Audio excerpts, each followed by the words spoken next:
Приветствую, друзья! В работе у меня Prado 95.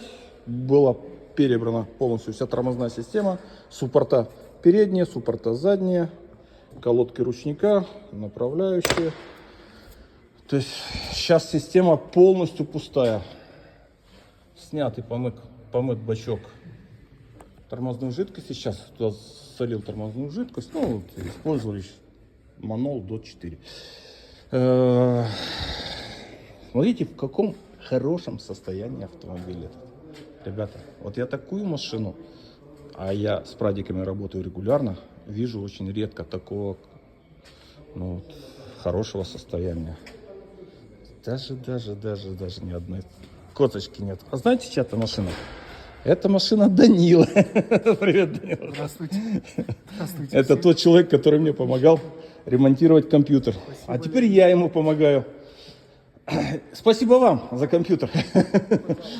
Сейчас мы будем прокачивать тормоза, ребята. Ну, я, наверное, вам чуть-чуть это покажу, как, что, куда, зачем и почему. Потому что такого ролика с прокачкой тормозов, вот чисто по прокачке тормозов, у меня нету. То есть, да, вот, если вы посмотрите, сейчас я свет еще здесь включу. Вот так вот. На машине ни одной косточки нет. В идеальном состоянии. Я такое редко вижу, честно. Данила, кстати, а ты не думаешь продавать свой автомобиль? Мне просто интересно. Да, конечно, такой автомобиль продавать, это, ну, мне кажется, просто вот нецелесообразно. Слишком он в хорошем состоянии у тебя. А какой пробег? Покажи, кстати, ради интереса. До 300 тысяч. Сейчас. Ключ замка зажигания. Понял. До 300 это сколько там? Это где-то 280 с копейками. 287. Это чисто не смотанный никакой пробег, да? Наверное. Но я думаю, по состоянию автомобиля оно и есть, да. Давайте начнем качать тормоза. Так, система полностью пустая. Часто есть у нас стереотипы, что качать надо тормоза там заднего левого, заднего правого, там кто как угодно говорит, где какие там источники, я имею в виду литература пишет. Я скажу так, ребята, не с самого дальнего надо от вакуума прокачивать, а с самого ближнего я начинаю качать. Начну качать всегда с переднего правого, это если правый руль, с переднего левого, если это левый руль. Почему я так делаю? Пока у нас главный тормозной не будет заполнен тормозной жидкостью, и эта жидкость не начнет выходить с ближайшей точки, педаль будет просто проваливаться, как, ну вот я не знаю, ну как она просто болтается, можно сказать. Первым делом надо закачать тормозную жидкость в главный тормозной цилиндр. Если вы перебирали тормозной цилиндр, то ближайшая точка для закачки это вот эти трубки. Их надо открутить. Но так как я все-таки тормозной цилиндр не снимал, а снимал только суппорта, то жидкость в нем есть. Поэтому здесь эту ближайшую точку я исключаю. Вторая ближайшая точка это переднее правое колесо. С правой стороны у нас суппорт. Все поднимаем. Ну вот так вот. Очень важно при прокачке, чтобы у вас был прозрачный шланг, прозрачная бутылочка, чтобы вы видели, как у вас выходит воздух. Открываем тавотницу ключиком на 10. Данила, качай. Мы хорошо видим, как идет у нас воздух по прозрачному шлангу. Хорошо видим, как он выходит в бутылочке в прозрачной, да? Да, просто качаем. То есть мы не накачиваем, как обычно все вот это делают. Все, остановись. Воздуха нету, закрываем. Это не окончательная, а предварительная прокачка вот этого суппорта. Все, снимаем. Здесь у меня крючочек, чтобы рукой не держать эту бутылочку. Бутылочка должна быть в верхней части. То есть шланг должен идти вверх, подниматься. Не вниз должно качаться. То есть вот так вот будет неправильно. Потому что воздух не будет подниматься вверх.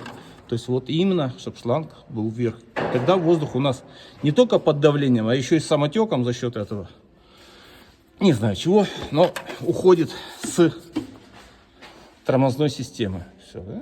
То есть отпустилось. То же самое делаем с второй стороны. Сейчас я свет сюда перенесу, чтобы было видно, ребят. Здесь будет видно. Так, забираем отсюда ключик. Все подсоединяем. Включаем этот шланчик. Включаем. Открываем. Опять же. Данила, качай.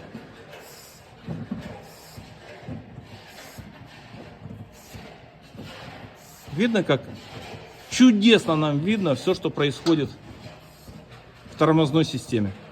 Просто через этот прозрачный шлачок. Стоп, остановись. Все, у нас воздуха практически нету. Мы закрываем. То есть, еще раз повторюсь, это не окончательно, это предварительно. То есть, я потом еще сюда вернусь. Обязательно. И каждую из 5 точек мы так прокачиваем. Сейчас вы скажете, почему 5, а не 4? Сейчас я вам объясню. Сейчас чуть-чуть поднимем машину еще. Сейчас я еще подниму автомобиль. Это у нас Prado 95. Кроме 2 передних точек зацепилось это. Провод. Вот 3-я, ну, задний суппорт. 4-я, задний суппорт. Точка, да? И редукционный клапан. Он же колдун в простонародье. Здесь тоже есть своя тавотница. Вот она. Ее также надо прокачивать. Поэтому здесь 5 точек, не 4. В какой последовательности это делать? Да, по сути, без разницы. Главное, чтобы здесь не было воздуха в этой системе. То есть, так как вот эта ближняя сторона, задняя правая, к правой стороне, то 3-я точка у нас будет именно здесь. Сейчас покажу. Прокачали передние суппорта, опустили автомобиль. Обязательно не забудьте проверить и долить тормозную жидкость. Это прям вот архиважно. Если упустить этот момент, то процедуру прокачки придется начинать с самого начала. Поэтому, видите, у нас половина бачка ушла на прокачку. Доливаем до самого верха. По самые края, как говорится. Чем больше, тем лучше. Потому что сзади у нас 3 точки. Назад быстрее прокачивается. Там всего 2 поршня. А здесь 4 на каждую сторону поршня. Поэтому вот этот объем слишком много наперед, намного больше вперед забирает, чем зад забирает. Все, налили. Полная прям, да? Прикрываем, чтобы оно, то есть тоже прикрываем, чтобы оно не упало, не разлилось нам под капотом. Пока мы там будем что-то делать. Ну, поднимаем машину. Так, ну вот подняли автомобиль. Открываем автоводицу. Данила, качай.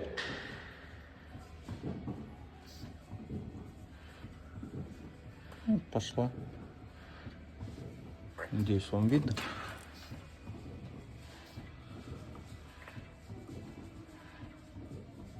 Стоп, остановись. Хватит. Так, переходим на левую сторону. Так, ну вот перешли на вторую сторону. Откручиваем тавотницу. Данила, качай.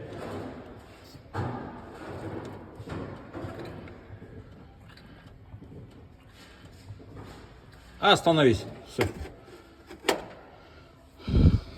То есть здесь намного меньше воздуха, потому что система уже, вот эти трубы все прокачались, на ту сторону все ушло. Весь воздух, который был в системе. Снимаем. И 5-я точка для прокачки у нас, это, еще раз повторюсь, колдун. Да, вот он. Для того, чтобы добраться до того, болтик под ключик на 12 надо открутить. Ну вот, открутили защитку. Вот так все собрали. Бутылочку. В любом разе шланг должен вверх идти. Откручиваем тавотницу. Данила, качай. И вот он. Воздух пошел. Здесь он вышел. Стоп, остановись. А теперь знаешь что? Накачай педаль тормоза. Накачалась? Просто дави. Отпускаем и проверяем. Все. Мы пропустили, ни одна капля воздуха не прошла. Точка прокачана. Больше здесь нам делать нечего. И так каждую... Еще 4 оставшиеся точки мы сейчас докачаем. Но я думаю, обязательно После вот этих 3 точек еще раз опустим машину, еще дольем тормозную жидкость, все-таки, чтобы не упустить вот этот момент, чтобы не хапнуть воздух нам. Это очень важно. Все, опускаем. Ну вот, столько у нас ушло. То есть на 3 точки задние ушло, наверное, чуть меньше, чем на 2 передние. Поэтому еще раз берите это во внимание. Также доливаем тормозную жидкость. Также до упора. По максимуму. Максимум. Нафиг. Все. Поднимаем еще раз автомобиль. Так, долили тормозную жидкость. Подняли автомобиль. Здесь все назад закрыли на колдуне. И движемся в обратном порядке. То есть, если мы сюда шли, то есть это была предпоследняя точка, то сейчас это вторая точка в обратном. То есть здесь сначала задняя, то есть отсюда, сюда, потом сюда, назад. И все. Еще раз повторюсь, в обратном порядке. Так, теперь, Данила, накачай. Надавил? Ушла. Накачай. Видно, капелька воздуха еще идет. Надави. Ушла. Накачай. Ушла. То есть сланчик полностью чистый. Ни одной капельки воздуха нету. Все. Здесь точка прокачана. Здесь делать больше нечего. И еще, ребята. Я видел, многие механики заводят машину, включают зажигание или еще что-то. Ничего это делать не надо. Почему? Потому что если у вас простой механический вакуум, то вот то, что вы машину заводите, вам абсолютно ничем не помогает и ни к чему это не приводит, кроме того, что вы травите сами себя в закрытом боксе. Да, и не забываем колпачок новый, который идет в комплекте с ремкомплектом суппортов. Включили. Данила, накачай. Дави. Да. Вот так вот. Здесь капелька видно. И вот сейчас мы его вверх просто подняли, и она ушла. Надавил? Данила, говори со мной. Все, здесь вообще не было воздуха, кроме этой одной капельки. Все, мы закончили. То же самое. Уходим отсюда. Так, и еще. А когда же нам надо все-таки заводить машину или включать зажигание? Да, то есть поговорим, да, заодно. А тогда, когда у вас электронный блок помощи тормозам. То есть не вакуум простой, а именно электронный. То есть он отличается тем, что там куча фишек, да, все-таки он на вакуум совсем не похож. Тогда для прокачки именно задних тормозов нам надо включить зажигание. И достаточно просто надавить на педаль тормоза. Насос в этом помощнике срабатывает и начинает сам сюда загонять тормозную жидкость, прогонять ее именно через зад. Наперед он почему-то не работает, он именно только назад работает. Там колдуна нету, это Prado 120, Prado 150, там 4 точки прокачки, колдун отсутствует. Там роль колдуна выполняет ABS, он не дает заблокироваться тормозам. Здесь же колдун разгружает тормозную систему, чтобы у нас задние колодки не хватали одновременно с передом. Это чревато тем, что автомобиль на скользкой дороге будет разворачивать задней частью вперед. То есть это для тех сказано, кто колдуны выкидывает или ездит с нерабочими колдунами. То есть если он заклинил в открытом положении, это не есть хорошо. Задние тормоза, они не должны блокироваться. Они только притормаживают. У них где-то 1/3 часть от усилия переда назад. Я не знаю точно, честно скажу, но в любом разе передние тормоза намного лучше срабатывают, чем зад. И часто этим пользуются люди, которые делают техосмотр и говорят, у вас задние тормоза плохо работают. Они должны с завода плохо работать. Они не имеют того усилия, которое имеют передние тормоза. Поэтому тоже вот еще тот развод, блядь, на людей, блядь, что с одной стороны, что с другой. Там затягиваем, еще раз колпачок одеваем и уходим отсюда наперед. Перешли на переднюю часть автомобиля, переднее левое колесо. Данила, накачивай. Отлично. Видно, да, что там еще были чуть-чуть остатки воздуха. Накачивай.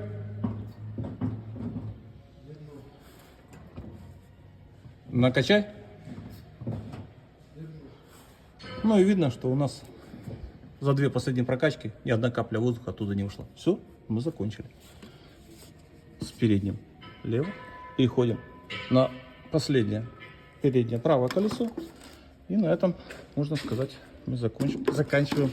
Это одной рукой держишь, одной рукой снимаешь. Вообще неудобно. Вот, последнее. Оно же первое при прокачке было, оно же последнее при повторной прокачке. Переднее правое колесо. Данила, накачай. Сейчас. Блин, надо чуть воздух все-таки есть здесь. Так, накачай.